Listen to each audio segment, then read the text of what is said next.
Hanggang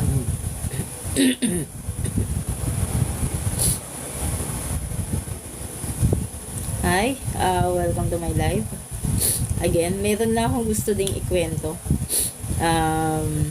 Sinisipon ako, no? Actually, last Sunday,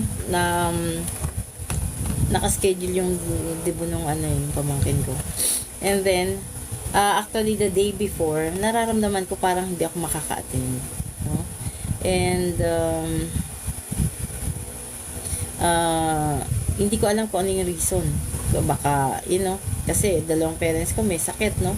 So, hindi ko alam kung ano yung possible reason bakit nararamdaman ko na hindi ako makaka-attend. And, yung pala, magkakaroon ng biglaang tripping sa Antipolo. And ito pa, unang-una, pinaparenew ko pa yung insurance sa sasakyan. And, hindi rin ako ganun ka-confident na dadaling ko yung sasakyan sa Antipolo. Kasi alam niyo naman doon,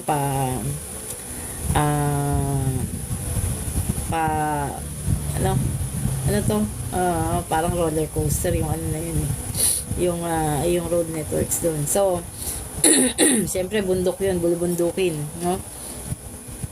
Yun. And then nagising ako ng madaling araw and I received yung I think night before ba or madaling araw na nabasa ko yung message ng partner agent ko na na may tripping, and then specified na yung lot na titignan namin. So ang ginawa ko naman, yung available na lots, tinignan ko na, and I know all the locations naman ng mga available na lots. Hindi ko nga lang din naisip na hindi ko ma-open yun during the tripping kasi nga medyo mahina yung signal sa site. Ngayon, ginawa ko, dinala ko na lang yung mga maps na meron ako for Sun Valley, kasi na-check ko naman yung yung mga available na at alam kong puntahan. Medyo alam ko pa rin. And then hindi ko talaga gusto na dalhin yung sasakyan kasi nga maulan, tapos 'di ba pagka biglang umulan yung ilalim nun medyo parang nabasag yung ilalim nun, natanggal yung cover sa ilalim nun. May part doon pero nakabit na naman ng napunit and then kinabit nila. Ngayon nung yun nga, bukod sa walang insurance, hindi na ako ganun ka-confident na dalhin, but then hindi rin pwede magdala yung kasama ko. And then nagtawag din ako nung mga kasama ko kung merong pwede mag-assist sa amin during the tripping, kasi nga baka hindi ako makasama nang una kasi nga dahil debut nga ng pamangkin ko. But then walang nag-respond. Tapos yung sales coordinator namin doon hindi rin available kasi nga Sunday. So sabi ko siguro kailangan talaga na kailangan na ako yung sumama. So nakipagsapalaran ako na tumuloy kami ng tripping. Tapos hindi pa ako makaalis-alis kasi nung umaga na yon may manning din dito sa Eagle Ridge, and inaayos ko kasi may na-late yung dating ng agent. Meron ng ibang marketing na nakaupo dun sa table namin, so I had to arrange pa para maayos ko yung manning bago ako umalis, dahil alam naman nila papunta ko ng Antipolo for a tripping. And then si Amy din, kala ko papunta lang siya ng palengke, tapos hinihintay ko yung feedback niya, hindi niya nababasa yung messages ko. Tapos tinawagan ko na siya kasi nga malapit nang umalis, mag-aalas 12 na, alas 3 yung tripping, yung appointment namin. Mag-aalas 12 na, hindi wala pang umaalis Hindi pa siya nag-respond, hindi pa kami umaalis. Ang plano ko mga 10 or 10:30 umalis na kami. Maraming salamat, Sheila. So yun nga, nung umalis, kailangan na naming umalis. Tapos nung nasa biyahe na kami, medyo umaambon. So sabi ko, Diyos ko naman, magti-tripping tapos baka mamaya dumaan ng baha or something. Tapos ano to, ewan ko, bigla ko na lang naramdaman na kakayanin naming bumiyahe. Parang ang ikli lang naman. Na-imagine ko na yung route namin from Cavite to Antipolo. Sabi ko, mabilis lang yan. Tapos pagdating ng C5, ang traffic, ang sakit kaya sa tuhod kasi nga manual. Mano-mano. Yung pala, si Amy, hindi rin pala makakasab sa akin dahil nga automatic yung alam niyang i-drive. Ang sakit na talaga ng tuhod ko. Parang alam mo yung gusto ko nang hindi mag-drive kasi talagang sobrang sakit ng tuhod sa dikitan kasi yung sasakyan, ano. Ang inaalala ko pa is baka pagdating dun sa may Libis, no, ba, yung sa tulay, dun sa may parting Libis, baka mamaya gano'n ng sunuran, so magbibitinan, baka hindi na kayanin din ng tuhod ko. So, of all time, Sunday, talagang maluwag naman ang traffic pag dating dyan sa C5. So, hindi ko inaasahan na may traffic na gano'n. Sabi ko baka merong may aberya. And totoo nga, the good thing about it, although it's an aberya, no? May aberya bago sumampa ng tulay.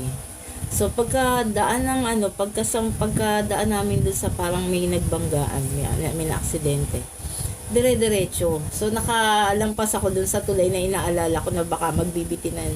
And after that, tuloy-tuloy pa rin, nag-ambon pa rin. Ambon-ambon. So yun naman yung yung kalaban. Tsaka baka may mga madaanan kami na matubig. Yun yung mga concerns ko.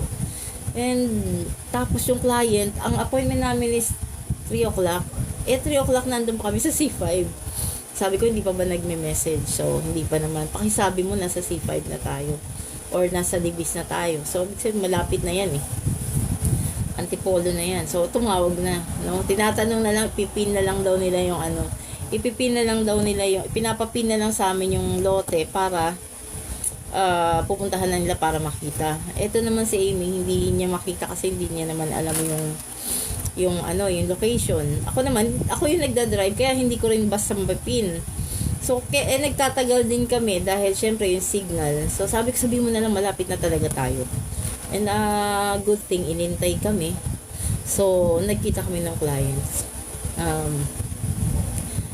Ang daming tinignan na lote. Tapos alanganin pa yung napili nila kasi medyo steep yung slope nung pinuntahan namin. Tapos meron kami yung last na lot na pinuntahan na mas malapit sa pond o si hidden pond na tinatawag na parang may, alam mo yun, pag nandun ka sa tabi ng hidden pond, parang nakaka-relax. Parang, ang na-imagine ko nga dun pag nandun ako sa area na yun ng project namin, parang may mga ferries dun sa parang may mga lumilipad na ferries. Yun na na-imagine ko pag nandun ako sa location na yun. So, ang ganda kasi yung lote na napili nila nandun sa taas nung bundok. Tapos, yung gusto nila na nandun yung nandun sa overlooking the golf course.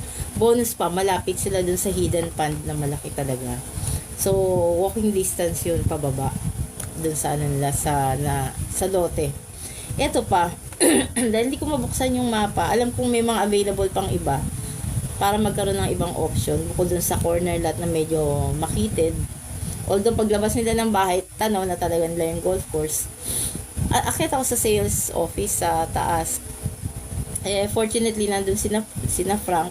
Tapos nandun din yung map, which yun talaga yung pinupunta rin ako na umakyat ako para makakuha ako ng yung mapa talaga na may mga nandun yung nakamark yung mga available na lots. Tapos sabi nga kina Frank, gusto nila talaga yung overlooking. Sakto, sabi naman ni Frank, maganda yung sa 5C. Talaga, totoo naman kasi yun yung isa din na paborito kong area nung time na na nagpupunta ako doon kasi talagang malapit sa hidden pond tapos nasa taas siya. Walang lote sa likod nun. May lote doon pero hindi tatayo ng bahay kasi mababa na. Kumbaga sila na yung lote na nasa talagang magiging overlooking yung yung back of the house tapos nasa mataas na lugar. Ito pa. So meron gano'n na kumbaga hindi ko mapipinpoint ng eksakto yung lote. Dahil ang tagal na nun yung huli kong punta. Ngayon, nung nagda-drive ako dun sa road na yon, sabi ko, punta ako ng, aabante pa ba ako or what? So, yung pagkakahinto ko, hindi na ako umabante. No? Ano na yun, bumaba na ako doon. Tapos, hiniram ko na lang yung, yung mapa nila. So, sabi ko, hiramin na lang natin. Kasi lahat ng mapa na dala ko, putol yung part na yon. Pero sinasabi nila na, itong block and lot na to, this particular block and lot, open. Dalawa pa nga yun. Sabi ko, hiramin natin yung hiningi nila na blueprint. No? Sa pagbaba namin, hiniram namin yung blueprint. Tapos, paglapit ko sa gutter, habang hinihiram ni Amy yung blueprint, nakita ko doon lot 21. So, sabi ko, edi ito na yun. So, saktong-sakto na kung saan ako nahinto, yun yung lote na titignan. Tapos, sakto talaga, kaya nakakatuwa. Parang, alam mo yun, orchestrated yung aming lakad. Kaya sobrang grateful ako doon sa time na yon na meron pang nakalagay na lot 21. So parang 'di ba nakakamay yung no? Parang tailored talaga or naka-align yung mga nangyayari. And so nagustuhan naman ng client. So hindi ko na lang alam kung hanggang saan yung gusto nila, kung aabot yun sa ipapa-reserve nila. But as of yung huli naming meeting, may nagustuhan sila dun sa mga sa mga pinakita namin. I hope pag nag-finalize sila ng decision, yun pa rin. Ito naman. So after ng tripping, baba na sila, no? Nung makita nila yon, hinatid namin sila dun sa gate ng Sun Valley, and then kami naman bumalik kami sa taas kina Frank. Kasi nabanggit ni Frank na Kay was waiting for me. Hindi ko naman alam na naghihintay si Kay doon. Hindi ko rin alam na nasabihan sila kasi wala naman ako talagang sinabihan na bukod kay Ate Babes at saka kay Ma'am Jing na na may tripping ako. Kaya natatakot ba't naghihintay si Kay. Tapos kasi wala din namang mga sa phone, wala naman ako nabasa na okay, somebody will be assisting me or something. So, ay binuo ko na lang talaga yung loob ko. Sabi ko, kaya ko yan. Kaya ko yan. So, we went talagang in and out, no? Baba, sasakyan, baba, sakay kami sa sasakyan. Tapos, ito pa. Naiinggit nga ako kasi nga, pag gabi, nandun sila nagmamaning sa dalawang restaurants doon. And it overlooks Metro Manila. Tapos, sabi ko, malabo akong mapunta dyan ng gabi. Kasi, di ba, hindi ako pwedeng gabihin pag pauwi pa ako ng Cavite. I was thinking of that. Tapos, hindi ko makikita yan. Kumbaga, hindi ko inaasam, pero gusto kong makita. Sinabi ko rin, dadayuhin ko rin yan. Pero hindi ko alam na yung araw na yon, yun yung sinet na makita ko yon, na makita ko yung lugar ng gabi, makita ko yung, di ba, night lights, yung skyline of Manila during the night. Tapos, ang ganda nung dalawang restaurants na yun. Ang daming taong pumupunta. So, umakyat pa rin kami. And then, pinakita ko naman kay Amy yung mga available pa na lots and yung location para. And dito pa yan, of all time, hindi ko ina-expect na si Amy ang babalik sa Sun Valley kasi unang-una, ang mas gusto niya yung sa Eagle Ridge kasi, di ba, madali yung terrain nyo. Madali, kabisado niya na kaya hindi niya in-expect. Ngayon, biglang nagka-inquiry. Kaya nga ako the jolt of energy, the jolt of hope, enthusiasm, nung may inquiry talaga ako.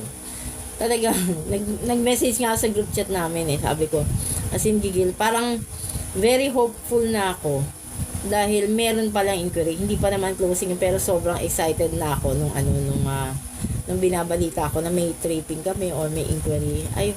I'm praying if we deserve it, then we're expecting that closing talaga. So bukod sa doon, nakita ko at night yung yung The Perch. Actually, it's The Perch, not Sun Valley na. It's another part of yung the development.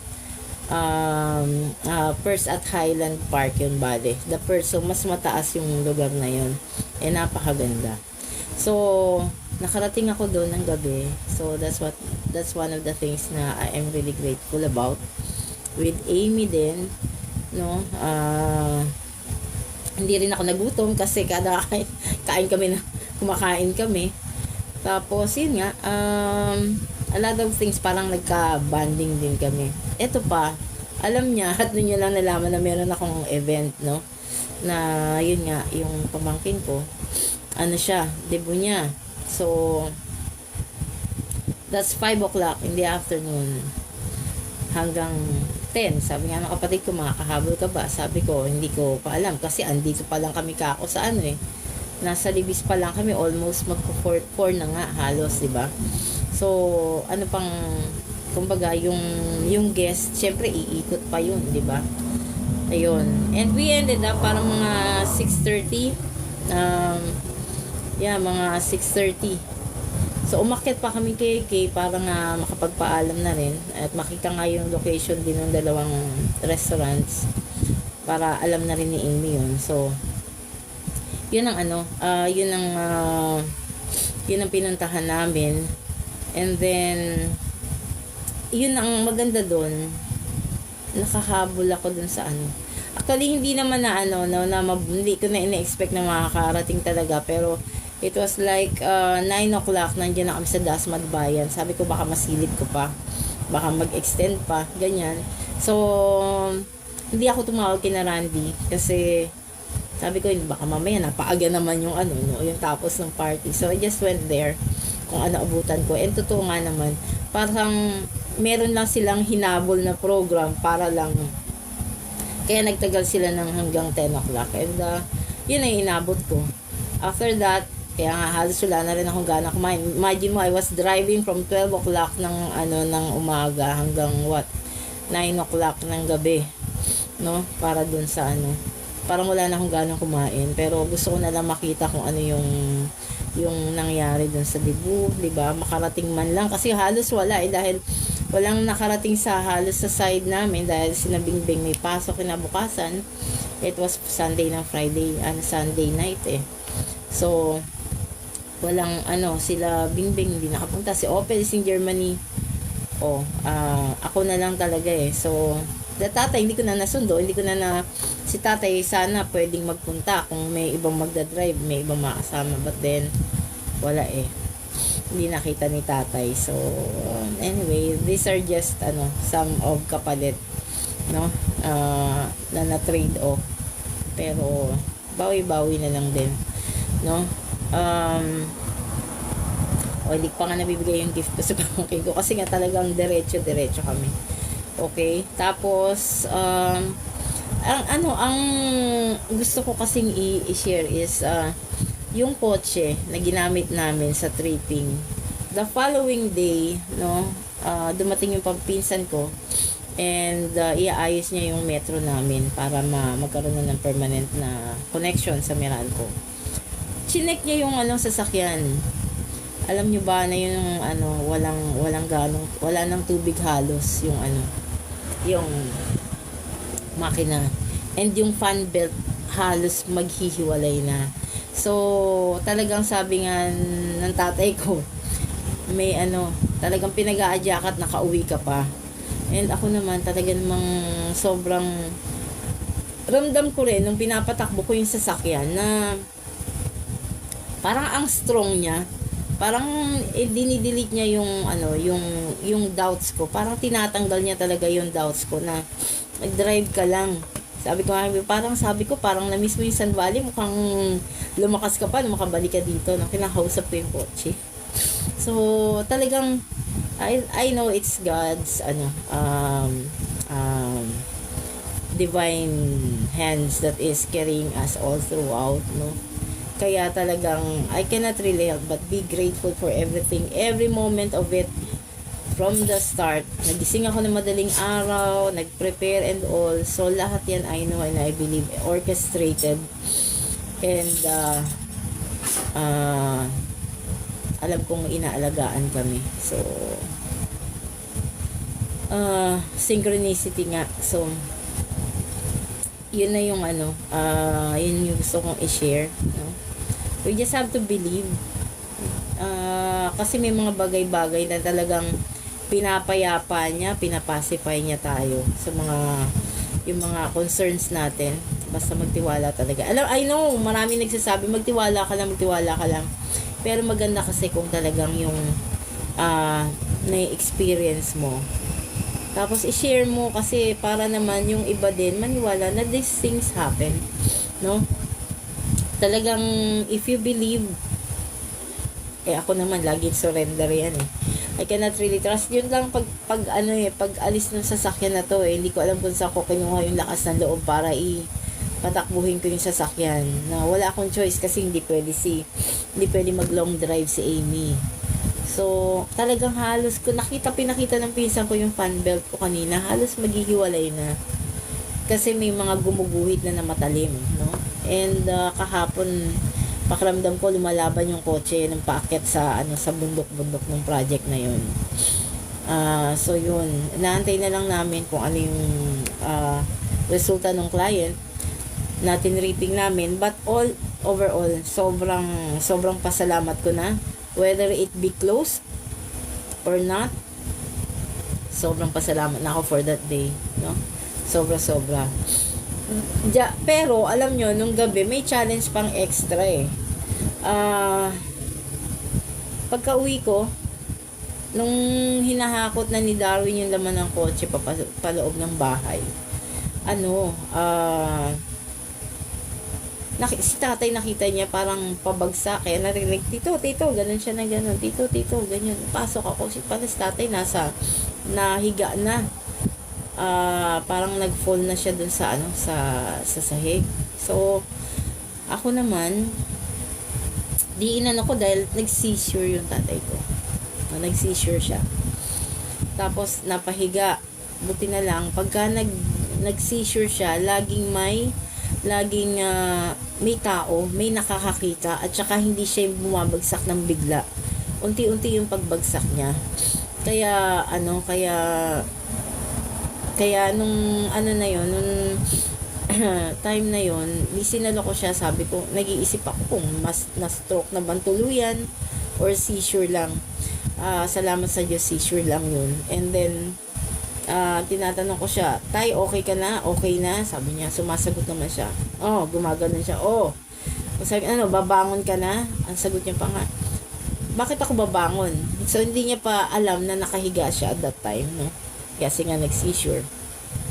Hanggang later on, sabi niya, bakit ako nakahiga? Bakit ako nakahiga dito? Sabi niya, gano'n.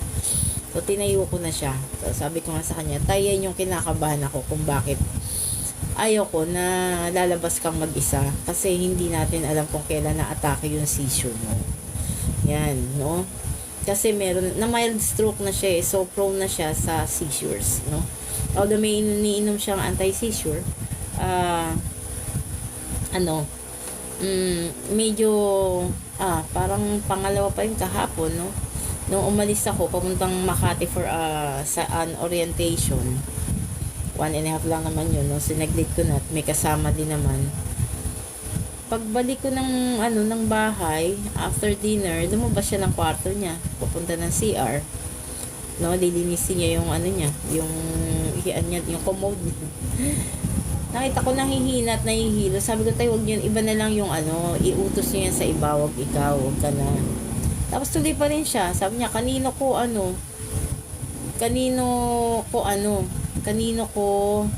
iuutos. Sabi ko, kahit kanino pwede mo iutos. So, sabi ko, nung pumasok niya sa CR, nahihilo siya. Talagang gabay-gabay siya sa railing. Yung sa meron nakakabit doon na kapitan eh, no? Tapos nakayuko na siya. At alam kong parang kalahati na ng bewang niya nakayuko. Ibig sabihin halos pabagsak. Buti na lang, nasa yung upuan ko ng dining table, nakatapat dun sa pinto ng CR. Sa pagpunta ko dun sa kanya, hinawakan ko agad yung bewang. Talagang ang bigat niya. Paano na talaga siya? Pabagsak. No? Sabi ko, sige na, ihi ka na tayo, ihi ka na. Niya, parang talagang ang bigat niya. Gumigewang siya habang hawak ko siya. Niya, wala, hindi naihi. Pero pagpunta namin ng kwarto, doon ko nakita na, although iniisip ko na nung hawak ko siya, baka mamaya matuluan yung pantalon niya yung pajama niya. Yung pala totoo. Pagkita ko doon sa CR, sa kwarto, nung pinahiga ko na, nandun sa pajama niya yun. So, pinagpalit ko siya. But, Sabi ko nga, sa mga nangyari na yan, I'm still grateful na ayan, umokay pa siya, okay siya. Hindi ko kailangan magtakbo sa ospital, pero hindi natin alam hanggang kailan, no? Pero all in all, sobrang pasalamat ako sa nangyayari na yan, nandyan sina Darwin, nandyan sina Joy, nandyan sina Marie na umaalalay sa amin, no? Sana laging ganun, na merong nakakasalo pagka mangyayari sa kanya yun. Hindi niya kasi pinaniniwalaan. Kala niya sobrang takot ko lang. Sa totoo lang, tinanggap ko na anything may happen kung wala ako. Kasi otherwise, hindi ako makakalabas para magtrabaho. But ganun pa rin, talagang may time na hindi ka makakalis kasi alam mo na mahina, no? Hindi sila, mahina sila. So, hindi ako alis talaga. Like kanina, nagkasunod yung incidents na ganun. Kanina rin, ang aga nila nagising. Kaya lang wala namang kasama. Si Darwin may lagnat. Si Joy lang may iwan. So, hindi na ako umalis. Talagang hindi na ako umalis ng bahay kasi si Marie hindi pa rin naman dumating. Pero, ayun. May mga bagay-bagay, no? Na talagang kailangan natin pagpasalamat. God will always be there to help us. Kaya lang, talagang i-acknowledge, talagang ganun. These are energies. It can help us be stronger. Minsan, a little lower, pero kapit lang. At saka, maging ready sa mga challenges. Kasi, hanggat buhay, laging may challenges, di ba? So, let's be ready sa kung ano man yung ibibigay sa atin. But always grateful. Kasi kahit na merong sa atin hindi maganda, pero at the back of it o sa likod ng mga nangyayari na hindi maganda, may mas maganda palang may mas magandang ibubunga, no? So magpasalamat pa rin sa challenges kasi it will, it may change us, it may renew us, it may make us better, no? Maging maayos ang pananaw natin, maging maayos yung pakikitungo natin o relationship. We learn from everything, no? Kaya pala sabi ko, ba't parang ang gagaan ng mga challenges before? Meron pa pala. So sabi ko nga, made na ba ako? Ito na ba yung totoong pagkatao? Sabi ko ganun. Ito na ba yung ako? Para nasa ganitong part ng life ko, yung mga challenges and the concerns. So, kahit gusto ko pang mag-aaral, hindi pa siya. Siguro dadating din yung time na yun. Lalo na may mga online courses na rin naman. But, right now, dahil coordinator pa ako ng projects namin, medyo talagang a lot on my plate. Tapos pagka may ganyan na mga hindi inaasahan, syempre napupunta dun yung priorities. But let's always be grateful and prayerful and hopeful that things will be okay. Ganun po talaga. Ganun ang buhay. So sobrang pasalamat ako kasi umabot pa si tatay ng 79, si nanay 77. So let's be healthy. Ayan, Darwin, magpagaling ka. Darwin, may may sipon at ubo. Actually, ako nung Sunday, inubo ako. Pero hindi na tuloy yung ubo. Tumuloy yung sipon. Parang allergy, masakit sa makati sa inom. Ayun. So, hindi ako kakanta today. Hindi ko alam kung kakanta ako later. Pero I just want to express my gratitude for the goodness of God. Sabi ko nga. Yan yung isang kinakanta ko. All my life you have been faithful. All my life you have been so good. Talaga naman. Wala akong masabi. Sa lahat ng challenges ko, laging nandyan. Sabi ko nga, kung meron akong dinadasal, it is yung maalala ko siya pag meron akong pinagdadaanan. Kasi yun yung ano pinaka-importante. Kasi kung meron kang pinagdadaanan to, hindi mo yung maalala, parang sobrang hopeless na.